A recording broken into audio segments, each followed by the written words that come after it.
Hi ಎಲ್ಲರಿಗೂ ನಮಸ್ಕಾರ. Welcome to my YouTube channel.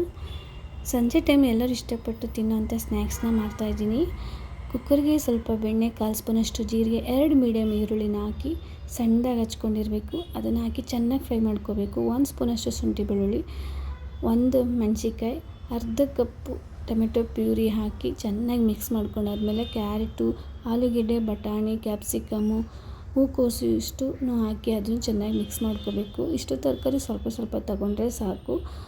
ಅರ್ಧ ಸ್ಪೂನ್ ಧನಿಯಾ, ಅರ್ಧ ಸ್ಪೂನ್ ಅಚ್ಕಾರದ ಪುಡಿ, 1/4 ಸ್ಪೂನಷ್ಟು ಅರಿಶಿನ, ರುಚಿಗೆ ತಕ್ಕಷ್ಟು ಉಪ್ಪು ಮತ್ತು ಎವರೆಸ್ಟ್ ಪಾವ್ ಭಾಜಿ ಮಸಾಲ ಇಷ್ಟನ್ನು ಹಾಕಿ ಚೆನ್ನಾಗಿ ಮಿಕ್ಸ್ ಮಾಡಿ ಎಷ್ಟು ಬೇಕಷ್ಟು ನೀರು ಹಾಕಿ 2 ವಿಸಲ್ ಕೂಗಿಸಿ ಆದಮೇಲೆ ಚೆನ್ನಾಗಿ ಸ್ಮ್ಯಾಶ್ ಮಾಡಿಕೊಂಡು ಮೇಲೆ ನಿಂಬೆಹಣ್ಣಿಂದರೆ ಪಾವ್ ಭಾಜಿ ಮಸಾಲ ರೆಡಿ ಆಗುತ್ತೆ. ನನ್ನ ಮಗಳಂತೂ ಇಷ್ಟಪಟ್ಟು ತಿಂದಳು. ಈ ರೆಸಿಪಿ ನಿಮಗೆ ಇಷ್ಟ ಆದರೆ ಲೈಕ್ ಮಾಡಿ, ಹಾಗೆ ನನ್ನ ಚಾನಲ್ನ ಸಬ್ಸ್ಕ್ರೈಬ್ ಮಾಡಿ. Thank you for watching.